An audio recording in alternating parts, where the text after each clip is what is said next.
Welcome to Session 4 of the series in Introduction to the Divine Principle. In this session, we will be studying the Principle of Creation, Part 3, the Purpose of Creation. In the previous session, we introduced the four-position foundation, a model for creation that focuses on the importance of relationships, especially those relationships of love found in the family. In this session, which deals with the purpose of creation, we will begin with the question, why did God create? God is a being with both an external nature, which is his universal energy, and an internal nature, which is his mind and heart.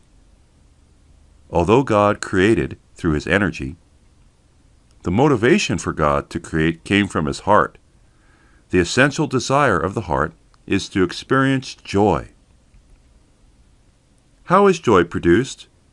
Joy can only be experienced when you have an object, ideally a person, whom you love and who can return that love to you.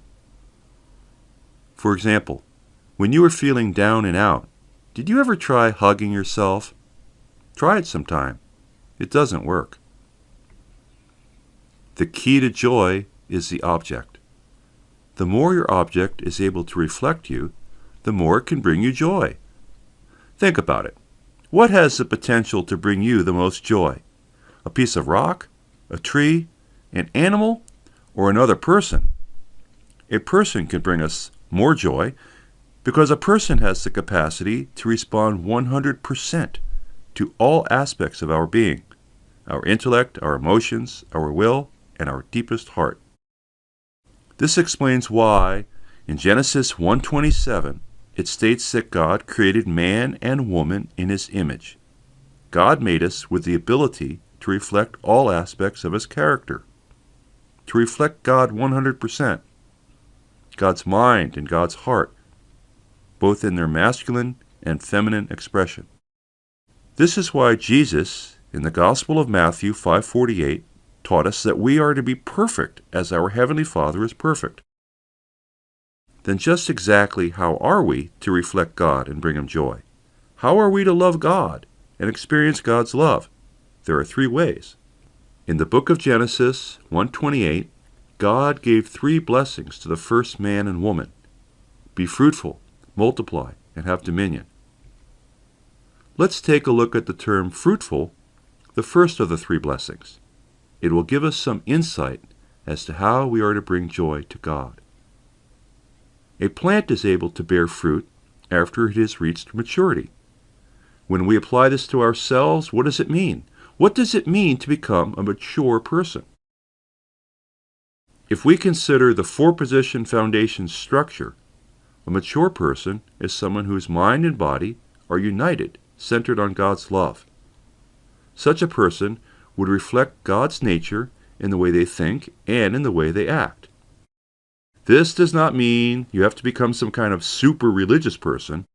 God gave each of us a conscience. It is the part of your mind that connects you to God. Although the conscience is not hard to find, it can be hard to follow. To find your conscience, you just need to follow two simple steps. First, imagine that you are a true child of God. Now, ask yourself, what kind of life should you live? A life which sacrifices others for your self-benefit, or B, a life in which you give of yourself to bring benefit to others? The fact that we know the answer to this question demonstrates that our conscience is alive and well. When we live according to our conscience, God will be able to see his character reflected in us, and it will bring God great joy. It is the same joy that any parent would feel when they see their son or daughter living a life that reflects their highest ideals. A person whose actions reflect their conscience is a person through whom God's Spirit is visibly manifested. This is why, in John 14:8, when Jesus' disciples asked him to show them God, Jesus replied, "Whoever has seen me has seen the Father." A person who has become mature, who has fulfilled the first blessing, feels God's love in the core of their being, and through that is able to understand their true value and their true identity, that they are a child of God. This is the necessary foundation upon which all relationships in life depend, including marriage. The next blessing God gave us is for us to multiply. God wanted man and woman to come together as husband and wife and create a family. It's important to note that this blessing comes after we become a true individual. God intended that man and woman first mature in their hearts as individuals before they come together to experience the romantic and sexual aspect of love. When a true man possessing God's love and a true woman possessing God's love come together in love, this is where the joy gets really exciting. This is where love blossoms, or we could say, it's where love can explode, like an atom bomb. This is where God can be most fully present. In this place, where a man and woman become one, both in heart and in body, it is where a new life is conceived and a child is born. This is where we become parents and truly come to know God's deepest heart as the heavenly parent of all mankind. This is the four-position foundation we talked about in the previous segment. It is the school of love and the cornerstone of God's ideal of creation. If the first man and woman had fulfilled this blessing, their family would have been rooted in the love of God. Their children and their children's children would have inherited this love. This love would have grown as humanity grew. It would have been at the core of society, of the nation, and of the world. Each of our parents would have possessed this love, and they would have raised us with this love. And today, all the people of the world would be living as one family under God, our heavenly parent. The third blessing God gave is for us to have dominion over all things. God wanted man and woman to be responsible for, take care of, and enjoy the creation. How can we, who did not create the universe, have the right to take dominion over it? Originally, it was God's intention that dominion would be based on our first becoming His true sons and daughters, fulfilling the first blessing.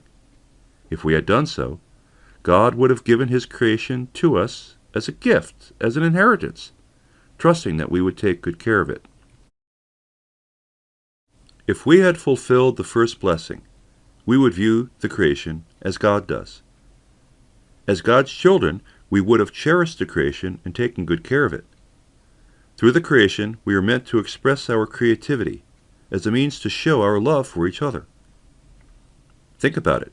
Even with just 3 primary colors, the variety of paintings that can be painted are endless. And from a simple 6-string guitar, the numbers of songs that can be written are endless. When we are able to look at God's creation with love, we will naturally want to take good care of it. True men and women would not act out of greed and selfishness. We would not abuse the creation as we have been doing, polluting and often misusing the natural resources. Problems such as poverty are not because we do not have enough resources, but because we have not learned to value ourselves and one another, and we do not take proper care of our world. There are adequate resources for all to live a very fulfilling and prosperous life. In this session, we have clarified the content of the ideal that we are all searching for. It is a place where the 3 blessings of God are fulfilled, where individuals live as God's sons and daughters, where families are connected to God's love, and where we prosper together with God's creation. Sadly, this is not the way it is, at least not yet. Thank you for participating in this session. In the next session, we will talk about how this ideal was to have been realized, and how it became possible for things to get so far off track.